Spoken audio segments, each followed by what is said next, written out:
আজ আমি আপনাদের এমন একটি ঘটনার বিষয় জানাতে চলেছি, যেই ঘটনাটি শুনে আপনারাও হয়তো রাতে ট্রেনে সফর করার আগে দুইবার অবশ্যই চিন্তা করবেন। ঘটনাটা কি, চলুন গল্পের মাধ্যমে জানা যাক। আর হ্যাঁ, চ্যানেলে যদি নতুন হয়ে থাকে চ্যানেলটিকে অবশ্যই সাবস্ক্রাইব করে আমাদের পাশে থাকবেন, যাতে এমনই সব রহস্যময় ভৌতিক ঘটনা সরাসরি আপনার কাছে পৌঁছে যেতে পারে। চলো কথা না বাড়িয়ে গল্পটা শুরু করা যায়।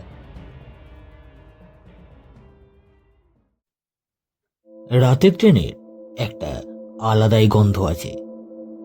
লোহার গন্ধ, পুরনো শীতের কাপড়ের গন্ধ, আর জানালার বাইরের অন্ধকারের গন্ধ।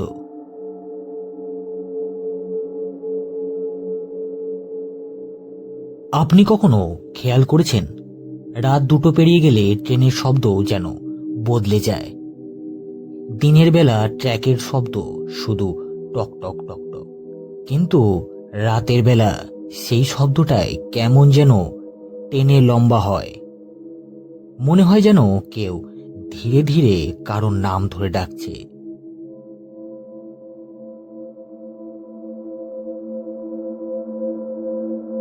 রাতের ট্রেনে মানুষ ঘুমিয়ে পড়ে, কিন্তু সব যাত্রী ঘুমায় না।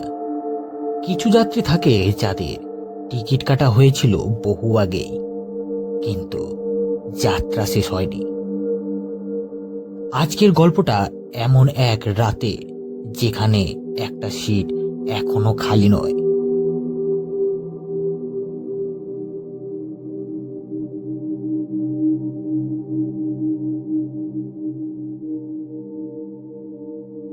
সেই রাতটা ছিল বর্ষার। হাওড়া স্টেশন ভেজে চকচক করছে। প্ল্যাটফর্মে দাঁড়িয়ে আছে মানুষ, কেউ বিদায় দিচ্ছে, কেউ ফিরছে। কিন্তু S5 কোচের সিট নম্বর 27, সেটা শুধু একটা সাধারণ সিট ছিল না, সেটা ছিল সংরক্ষিত। শুধু টিকিটে নয়, আরো কারোর জন্য।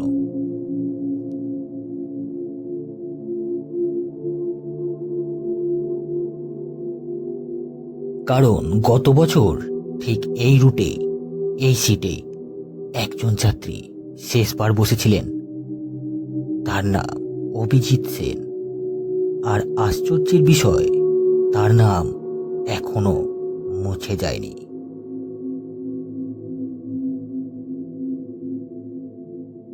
আজ রাতেও কেউ সেই সিটে বসবে। টিকিটে লেখা থাকবে অন্য নাম, কিন্তু রাত 2টোর পর নাম বদলে যেতে কতক্ষণ? আপনি যদি আজ রাতে ট্রেনে ওঠেন, টিকিটটা একবার দেখে নেবেন, নামটা আপনারই তো, নাকি কারোর সংরক্ষিত সিটে বসে পড়েছেন।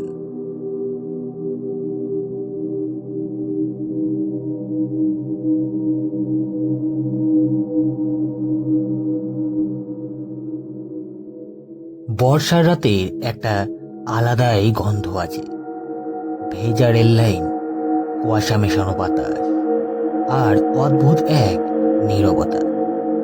আর সেই নীরবতার ভেতরে লুকিয়ে থাকে অজানা কিছু তথ্য।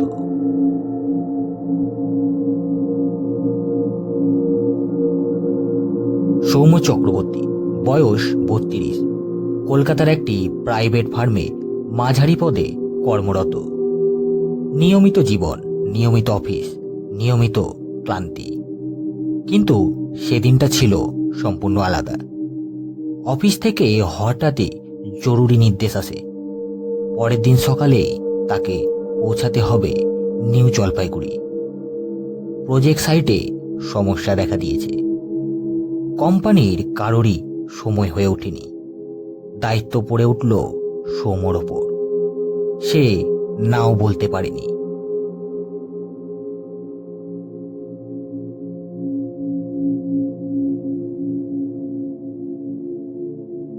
রাত 9টা 45, ঘড়ির কাঁটা স্থিরভাবে এগোচ্ছে।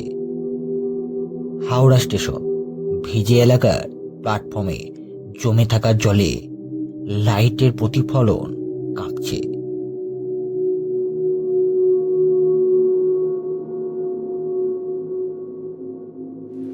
দূরে বজ্রপাত, স্টেশনে ঘোষণার ভাঙা শব্দ, বৃষ্টির টুকটাক শব্দ, লাউডস্পিকারের ঘোষণা ভেসে আসছে। নিউ জলপাইগুড়ি আগামী ট্রেনটি প্ল্যাটফর্ম নম্বর 5-এ আসছে। সোম ব্যাগ কাঁধে তুলে নেয়। মনে একটা হালকা অস্বস্তি, কারণ সে বরাবরই বর্ষাটাতে ট্রেনে যাত্রা পছন্দ করত না।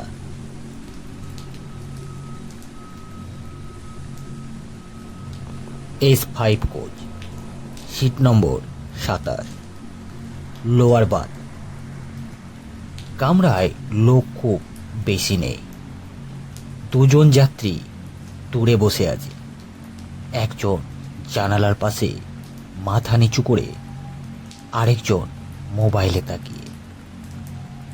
ফ্যানটা কাঁপতে কাঁপতে ঘুরছে, মাঝে মাঝে কটকট শব্দ করছে।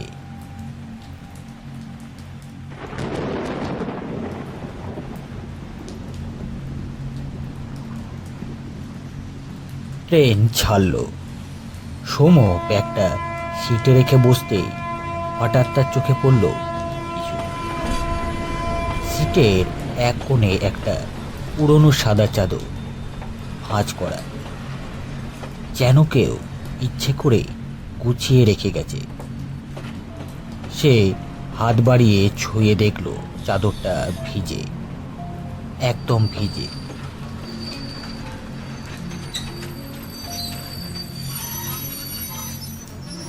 তার আঙুলে ঠান্ডা স্যাঁতস্যাঁতে অনুভূতি লেগে রইল। সে থমকে গেল। বাইরে বৃষ্টি হচ্ছে ঠিকই, কিন্তু জানলাটা তো বন্ধ। কামরার ভেতরে তো বৃষ্টি ঢোকার কোনো কথাই নেই। তাহলে চাদরটা ভিজল কিভাবে?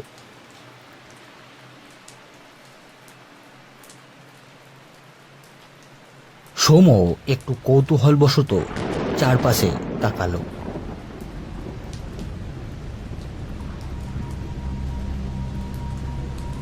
দূরে বসে থাকা দুজনের কেউই তার দিকে তাকিয়ে নেই।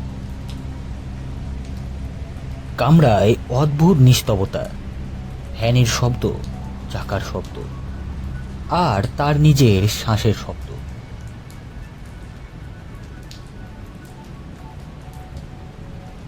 হঠাৎ চাদরটার নিচে যেন হালকা নড়াচড়া অনুভব করল। সোমের বুকের ভেতরটা যেন ধক করে উঠল।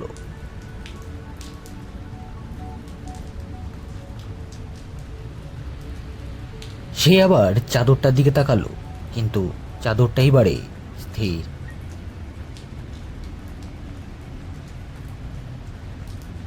কিন্তু ভেজা কাপড় থেকে এক ধরনের গন্ধ বেরোচ্ছে, কাদা মেশানো জল, পুরনো কিছু পচা গন্ধ।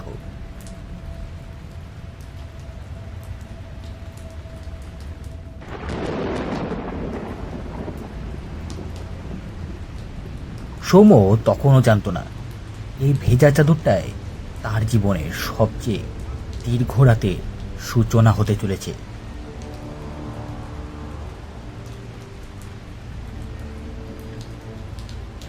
ট্রেনটি তখন ধীরে ধীরে শহরের আলো ছেড়ে অন্ধকারের দিকে এগোচ্ছে।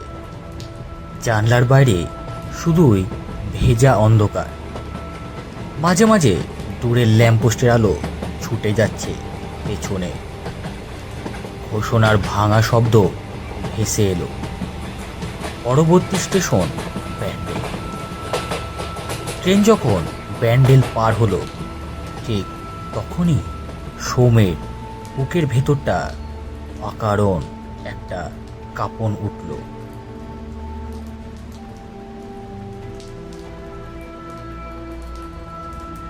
সোম হালকা নড়ে চড়ে বসতেই টের পেল সিটটা অস্বাভাবিক ঠান্ডা। না, এটি সাধারণ ঠান্ডা না, যেন বরফের ওপর বসে আছে সে। সে ধীরে ধীরে হাত রাখলো সিটের ওপর। ঠান্ডা, কিন্তু শুকনো নয়, হালকা স্যাঁতসেঁতে।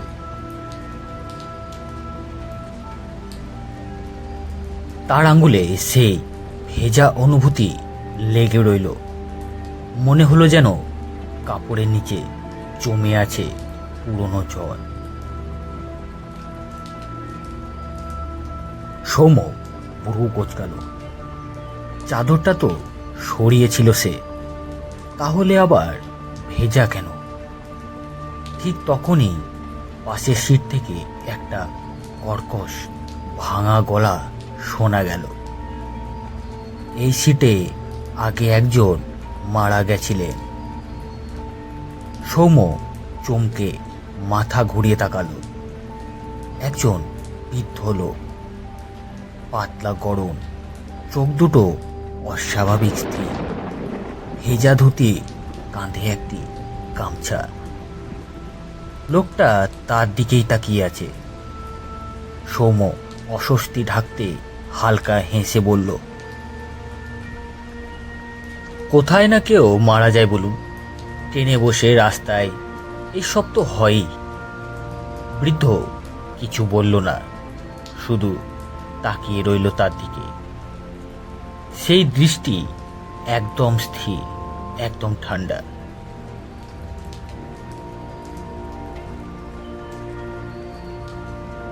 কিছুক্ষণ পর সৌম্য আবার ফোন বের করল। নেটওয়ার্ক নেই, স্ক্রিনে শুধু নো সার্ভিস। মাথা তুলে আবার একবার পাশের সিটের দিকে তাকালো সে। খালি সিট, ফাঁকা। বৃদ্ধ লোকটা নেই, একদমই নেই। সৌম্য বুক ধড়ফড় করতে লাগলো। কখন নামলো সে? ট্রেন তো ইতিমধ্যে একবারও থামেনি। সে তো খেয়াল করেনি।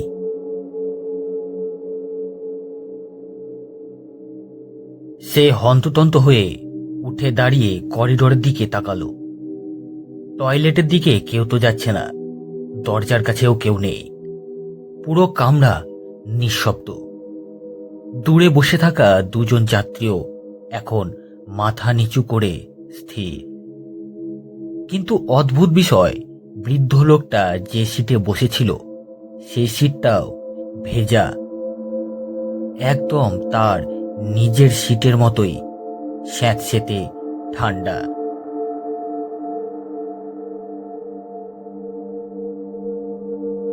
সৌম্যর মাথায় তখন একটাই প্রশ্ন ঘুরছে, সে কি সত্যি কারোর সাথে কথা বলছিল, নাকি এই ট্রেনের কিছু যাত্রী নামার জন্য স্টেশনের দরকার পড়ে না।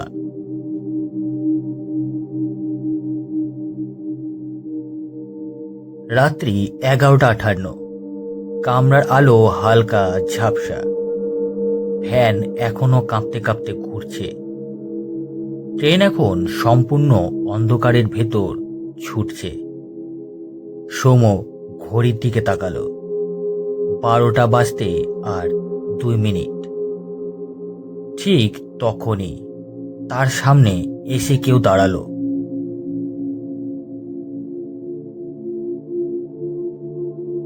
সে প্রথমে খেয়াল করেনি, তারপর ধীরে ধীরে চোখ তুলে তাকাতে বুকটা কেঁপে উঠল।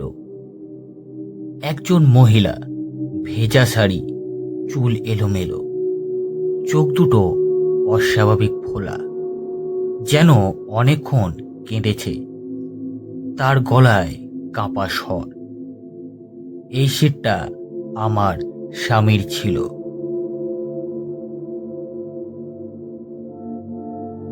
সৌম্য তার দিকে অবাকভাবে তাকিয়ে রইল। মানে? মহিলা একটু এগিয়ে এলো। তার শাড়ি থেকে টুপ টুপ করে জল পড়ছে। গত বছর ঠিক এই রুটে হার্ট অ্যাটাক। 1 সেকেন্ডের জন্য নীরবতা।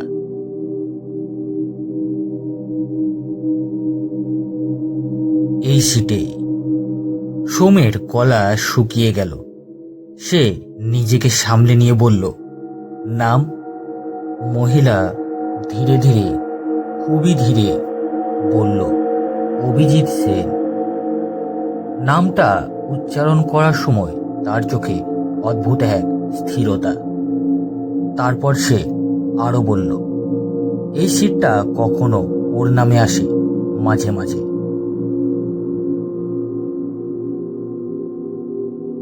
সৌম্যর বুকের ভেতরটা কেমন ধকধক শুরু করলো। মানে, কি বলছেন এইসব? সে তাড়াতাড়ি নিজের ব্যাগ খুলে টিকিট বের করলো। তার হাত কাঁপছে। সে মোবাইলের আলো জ্বালিয়ে টিকিটের দিকে তাকালো। PNR নম্বর ঠিক, ট্রেন নম্বর ঠিক, coach S5, seat 27, lower birth. কিন্তু নামের জায়গায় লেখা অভিজিৎ সেন। সৌম্যর বুকের ভেতরটা যেন কেউ বরফ ঢেলে দিল।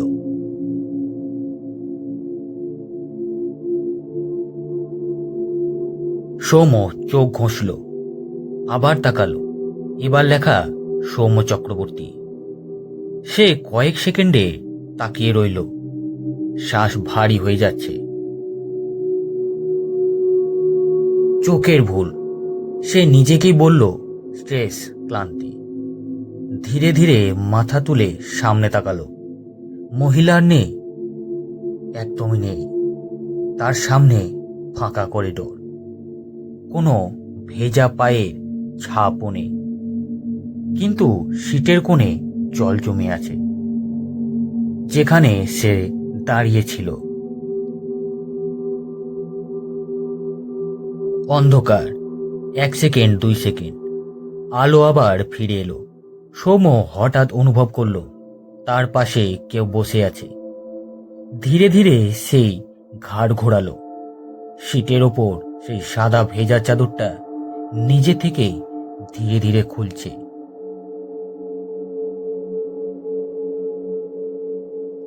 সৌম্য তখনও বুঝতে পারেনি এই ট্রেনে যাত্রী শুধু সে নয়। আর কিছু নাম কাগজে বদলাতে সময় লাগে না।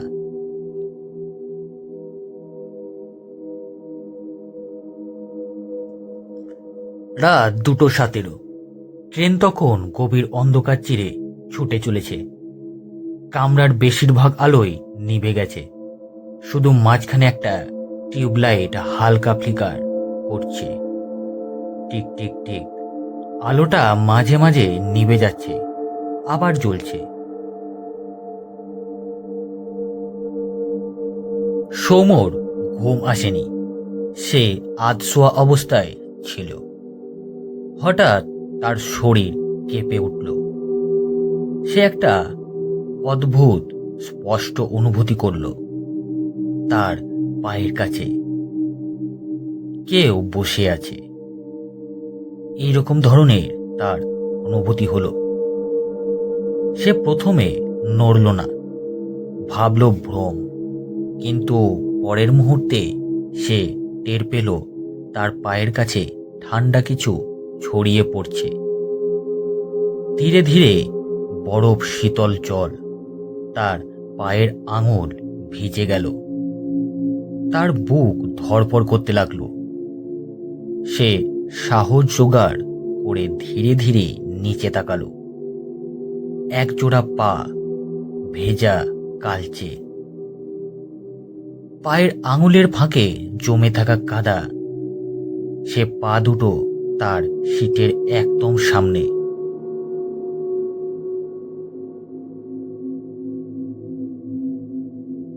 ধীরে ধীরে ওপরের দিকে শরীরটা স্পষ্ট হতে লাগলো।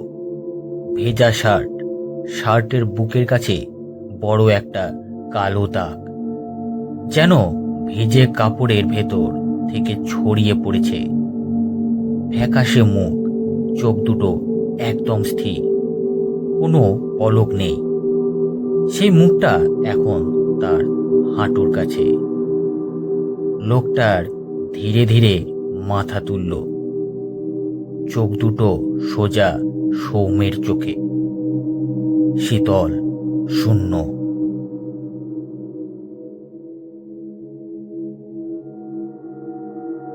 সৌম্যর গলা শুকিয়ে গেল, শব্দ বেরোলো না। লোকটার ঠোঁট নাড়ল, ফিসফিস করে বলল, এই সিটটা এখনো আমার। অন্ধকার, পুরো অন্ধকার। সৌম্য চিৎকার করতে চাইল, কিন্তু সে পারল না। আলো ফিরে এলো। সামনে কেউ নেই, পায়ের কাছে কেউ নেই, কিন্তু তার প্যান্টের নিচের অংশ ভিজে গেছে। সিটের সামনে জল জমে আছে, আর সাদা চাদরটা পুরোপুরি মেলে গেছে। চাদরের ওপর হালকা জল পড়ে একটা আকার তৈরি হয়েছে। দূর থেকে দেখলে মনে হয় একজন মানুষ শুয়ে আছে। সৌম্য ধীরে ধীরে টিকিটটা বের করলো আবার। হাত কাঁপছে তার। এইবার নামের জায়গায় লেখা অভিজিৎ সেন, আর তার ঠিক নিচে ছোট্ট অক্ষরে একটা লাইন, এক্সপায়ার্ড প্যাসেঞ্জার। তার বুকের ভেতরটা যেন সব শব্দ বন্ধ হয়ে গেল।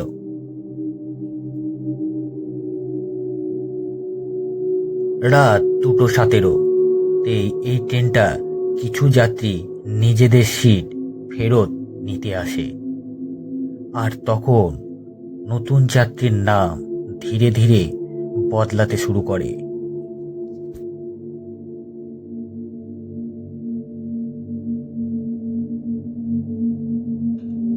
সৌম্যর গলা থেকে চিৎকার বেরোচ্ছিল না। ঠিক তখনই কামরার দরজায় ধাতব শব্দ, কারোর পায়ের শব্দ ধীরে ধীরে কাছে আসছে।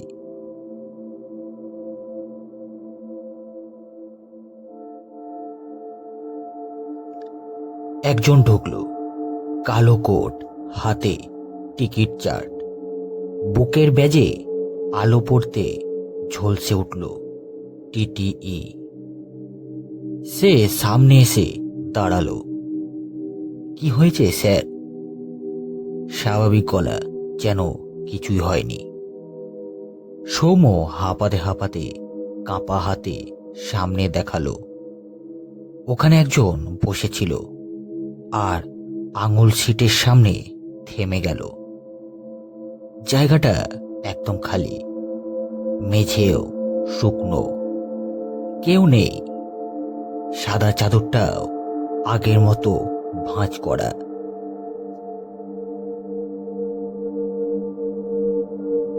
টিটি একটু ঝুঁকে সিটটা দেখল, তারপর ধীরে সোজা হয়ে দাঁড়ালো। মুখে অদ্ভুত নিরাবেগ ভাব। সে নিচু গলায় বলল, এই সিটে গত বছর একজন মারা গেছিলেন।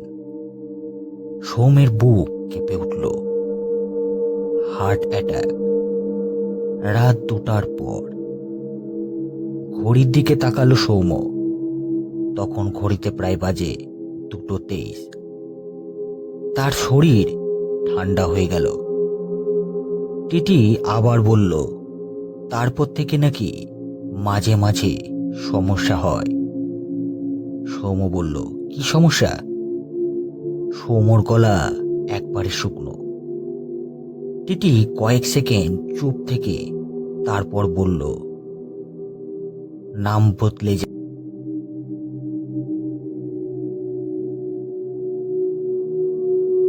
সৌম্য কাপা হাতে আবার টিকিটটি বাড়িয়ে দিল। দেখুন একটু আগে। টিটিই টিকিটটা হাতে নিল। কয়েক সেকেন্ড তাকিয়ে রইল টিকিটটির দিকে। তার মুখের রং সামান্য বদলে গেল। সে টিকিটটা ফিরিয়ে দিল। আপনার নামই তো আছে। সৌম্য নিচে তাকালো, লেখা সৌম্য চক্রবর্তী। সে হাঁপ ছাড়তে যাচ্ছিল। ঠিক তখনই টিটিই খুব নিচু গলায় বলল, তবে সাবধানে থাকবেন স্যার, সবাই নিজের নামে পৌঁছাতে পারে না। সৌম্যর বুকের ভেতরটা ধক করে উঠল। সে মাথা তুলে কিছু বলতে গেল, কিন্তু টিটি আর নেই। দরজার দিকে তাকালো, করিডোর ফাঁকা, ট্রেন চলছে, কেউ বেরোয়নি।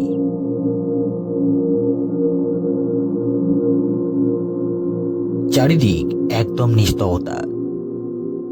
ধীরে ধীরে তার মোবাইলের স্ক্রিন নিচে থেকে জ্বলে উঠল একটা নোটিফিকেশন, প্যাসেঞ্জার স্ট্যাটাস আপডেটেড। সে স্ক্রিনের দিকে তাকালো, নাম অভিজিৎ সেন, স্ট্যাটাস কনফার্ম।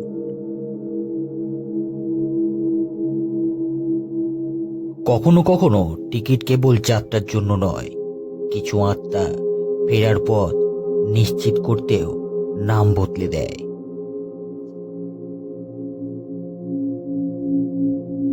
রাত তখন প্রায় শেষের দিকে, ঘড়িতে 3টা পেরিয়ে গেছে। সৌম বসে আছে সিট নম্বর 27, চোখ দুটো লাল, শ্বাস ভারী।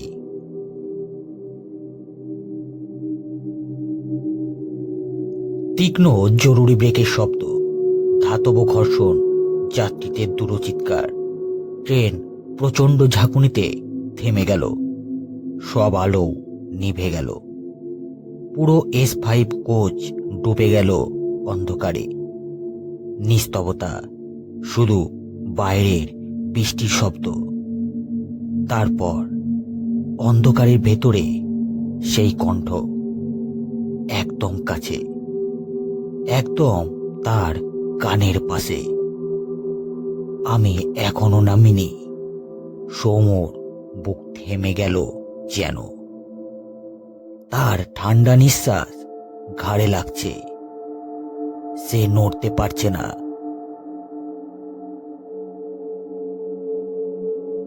তার সামনে ধীরে ধীরে একটা ছায়া স্পষ্ট হতে লাগলো। ভেজা শার্ট, বুকের কাছে কালো দাগ, চোখে কোনো পলক নেই। লোকটা একদম তার মুখের কাছে এসে দাঁড়ালো, ফিসফিস করে বলল, এই সিটটা আমার শেষ যাত্রা ছিল, তুমি শুধু বদলে। হঠাৎ সব শব্দ বন্ধ, সব অনুভূতি বন্ধ। ভোরের আলো ঢুকছে জানলা দিয়ে, লোকজন ধীরে ধীরে ঘুম থেকে উঠেছে। একজন যাত্রী চিৎকার করে উঠল, এই দেখুন, একজন অচেতন অবস্থায় পড়ে আছে S5 কোচের সিট নম্বর 27। লোয়ার বাতে একজন মানুষ অচেতন অবস্থায়, হাতে শক্ত করে ধরা টিকিট। রেল পুলিশ এসে টিকিটটা খুলে দেখল, নাম লেখা Abhijit Sen, seat number 27, PNR confirm, coach 4টেও একই নাম।